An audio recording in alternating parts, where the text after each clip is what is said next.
Apa ya, Diar Petra? Adong aha Diar Petra? Aga tuh kareba daeng Diar Petra. Ade apa sih di Petra? Puntennya, aya naon Diar Petra? Nyuwun sewu, badhe tanglet. Wonten menapa nggih ten R Petra? Ayo kita lihat yuk. Happy watching. Hai, salam sehat semua. Selamat datang di channel YouTube R Petra Payung Tunas Ratai, Kelurahan Cipayung. Nah, pada siang hari ini kita akan mengintip nih sedikit kegiatan di R Petra Payung Tunas Ratai. Kalau kegiatan yang kemarin sudah lihat belum di video YouTube yang kita kemarin bikin? Kalau belum, silahkan lihat di video yang kemarin ya. Nah, pada hari ini kita mau mengintip sedikit nih kegiatan tentang verifikasi lapangan masyarakat yang belum vaksin. Udah hari ini belum vaksin ya. Kenapa nih ya? Mungkin penyintas, komorbid, hamil, menyusui. Yuk kita lihat saja ke sana. Kenapa sih pada belum vaksin? Yuk. Halo Pak Siswanto, apa kabar? Alhamdulillah sehat, Mbak. Ya Pak Siswanto, ini kegiatan untuk vaksinasi kan sudah berjalan lama ya Pak. Dari bulan Juli kita mengadakan vaksinasi, kirim-kirim warga. Terus hari ini kita sedang melakukan pendataan, penyisiran data warga. Kalau di RW 4 sendiri masih banyak nggak sih Pak warganya yang belum tervaksin?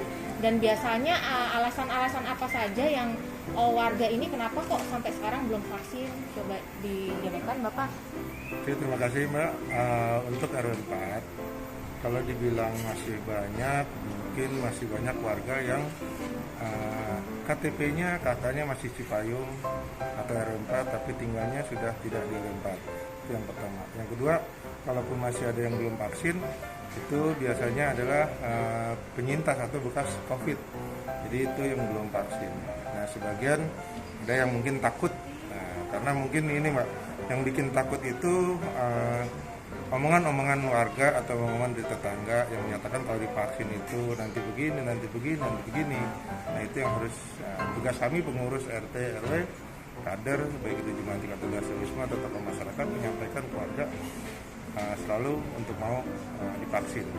Tugas kami adalah menyampaikan, itu saja. Baik Pak, berarti dari kemarin perangkat-perangkat RW, RT semuanya turut membantu ya Pak ya.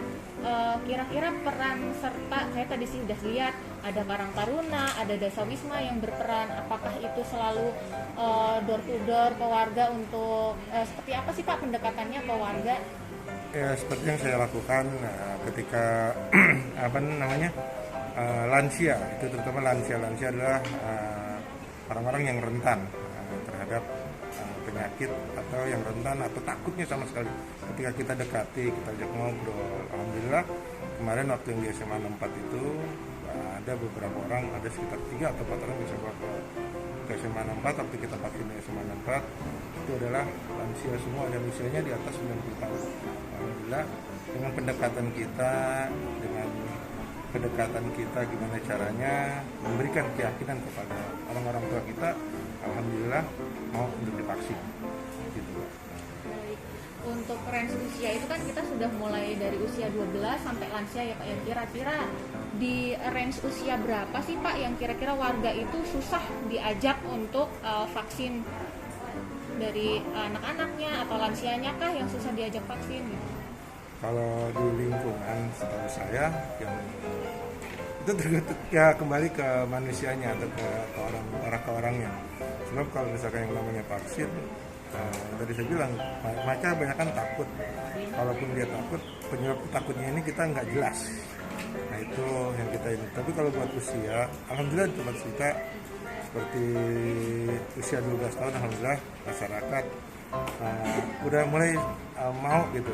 Kalau misalkan sekarang masih ada, itu pun kebanyakan udah pindah atau nggak tinggal di sini lagi. Kalau bilang takut atau enggaknya, buat usianya kita juga enggak. Tergantung kembali ke manusianya lah. Yang itu Mbak, kira-kira. Baik, berarti untuk range usia itu tidak terlalu banyak kendala. Lalu kalau untuk ini Pak, bagaimana sih caranya untuk menggerakkan kader ini kan dari kader Jumantik, Dasawisma itu kan kegiatannya sukarela ya Pak ya. Seperti itu, ini sekarang juga lagi dilakukan penyisiran. Nah, berapa lama sih Pak penyisiran dari warga ini? Kan dicari dulu nih namanya gitu kan, oh si A, si B ini masih tinggal di sini atau enggak, si ini lama nggak sih Pak itu, dan datanya banyak banget nggak ya gitu banyaknya? Kalau dibilang banyak, penyisiran kita kan berdasarkan dari data yang kita punya di tiap-tiap kader, selalu memantau warga yang mau vaksin. Makanya kalau di kami di RW 4 ketika ada warga yang vaksin, kita akan tanyakan bisa enggak, kan karena ada juga warga yang tunda vaksin yang gitu. Jadi ketika si A mengajukan vaksin, kita tanyain berhasil apa enggak. Kalau berhasil, kita akan berikan tanda kalau dia itu udah berhasil. Maksudnya di data kita masukkan bahwa yang bersangkutan telah vaksin gitu. Jadi kami pengurus RT, RW, kader dan tokoh masyarakat selalu mendata warga yang sudah atau yang belum vaksin gitu Mbak. Terima kasih Pak Siswanto. Mungkin harapan ke depan nih Pak, ada pesan-pesan untuk warganya yang memang belum vaksin. Apa sih Pak harapan Pak Siswanto ke depannya? Kalau saya begini gini, ngajak warga buat vaksin adalah kewajiban kita pengurus RT RW, para kader, para tokoh masyarakat. Dan intinya dengan vaksin kita menjadi sehat, dengan vaksin kita berharap anak-anak kita nantinya bisa dapat bersekolah dengan tatap muka. Seperti sekarang ini anak-anak kita telah sebagian sekolah sudah melaksanakan tatap muka. Yang kedua, yang selalu saya sampaikan ke kader saya, ke RT saya, ke tokoh masyarakat saya, ketika kita vaksin, setelah kita vaksin, maka kita berharap tempat-tempat ibadah dapat dibuka seperti biasa, dalam artian tanpa harus ada batasan-batasan. Jadi biar kita bisa ibadah dengan tenang, itu yang pertama. Yang kedua, ekonomi bisa berjalan. Yang ketiga, sekolah kita bisa melaksanakan sekolah atau belajar dengan tatap muka. Itu yang selalu saya sampaikan ke kader saya, ke tokoh masyarakat saya, supaya kita bisa melaksanakan kegiatan-kegiatan seperti yang biasa. Demikian Mbak. Baik, terima kasih Pak Siswanto atas waktunya. Selamat bertugas kembali. Terima kasih Mbak, sama-sama. Ya, kalau tadi kita sudah bersama dengan Pak Siswanto dari RW 4. Nah, berikut ini kita nih ada yang muda-muda nih, ada yang fresh dan penggerak kita dari Dasawisma, ini dari Karang Taruna, dari Mas Alif dan Mbak Sri Wulandari. Nah, ini kita mau cerita-cerita sedikit nih tentang vaksin gitu. Kalau selama ini kan Alif masih kuliah ya. Gimana sih responnya kalau belum melakukan tatap muka kuliahnya, seperti apa selama pandemi ini? Terus harapannya nanti nih kalau sudah selesai vaksinnya, semua sudah tervaksin, ini seperti apa? Terus dari Karang Taruna sendiri nih kan teman-teman remaja ya kan, banyak nggak sih yang pada takut divaksin? Terus alasannya apa? Kalau saya sih dari lingkungan perkuliahan itu memang karena kondisi seperti ini ya, jadi memang perkuliahan itu jarak jauh. Jadi memang kita kalau kuliah itu selalu jarak jauh dan memang tidak ada kegiatan yang sifatnya tuh offline dan kumpul rame-rame gitu. Jadi itu perkuliahan, dan harapan kita juga sebenarnya perkuliahan seperti ini bisa di masa yang akan datang berubah jadi perkuliahan yang seperti biasa lagi, dengan suasana yang kita bisa offline kumpul bersama di ruang kelas. Dan dari teman-teman Karang Taruna juga sebenarnya sebagian besar sudah vaksin, cuman memang ada beberapa yang punya pandangan lain tentang vaksin, dan itu masih jadi prioritas kita juga untuk sama-sama menggerakkan untuk meningkatkan tingkat vaksin juga di tingkat remaja. Ya, terima kasih Mas Ali. Ini juga ada Mbak Sri Wulandari nih dari Dasawisma ya, Mbak Wulan dari Dasawisma RW 1. Nah, Mbak, boleh dong diceritakan kapan Mbak Wulan vaksin, terus apa yang dirasain setelah vaksin? Silahkan Mbak, diceritakan.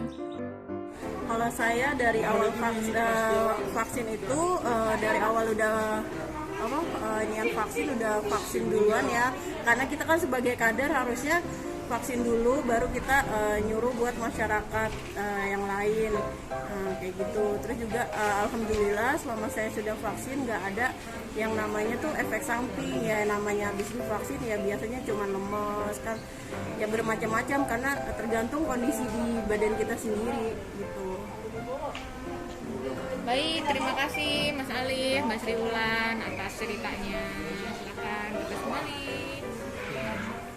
Nah, pada hari ini kita mau intip-intip sedikit nih tentang kegiatan kami di RPTRA Payung Tunas Strata yang bekerja sama dengan masyarakat, yaitu kita sedang melakukan pendataan apa nih ya? Pendataan tentang siapa-siapa yang memang belum vaksin di wilayah Kelurahan Cipayung.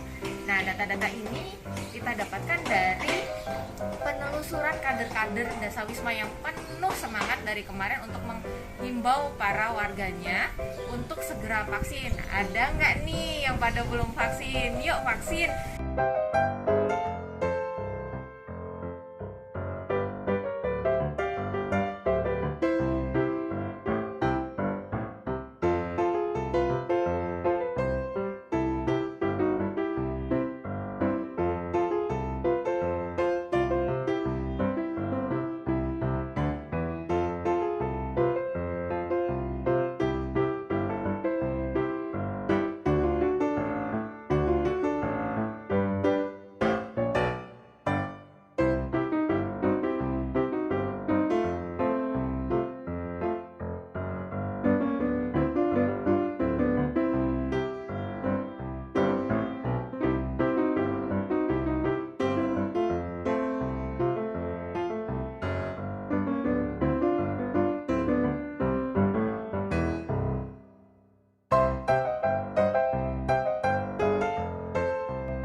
Bagaimana nih? Tadi sudah mengulik kegiatan kami tentang verifikasi lapangan untuk yang belum vaksin. Tapi bagi yang sudah vaksin, jangan sampai lalai ya. Tetap memakai masker, mencuci tangan, menjaga jarak, menjauhi kerumunan, mengurangi mobilitas. Jangan menyerah, jangan lengah. Sampai ketemu di channel YouTube RPTRA Payung Tunas Strata selanjutnya. Bye-bye!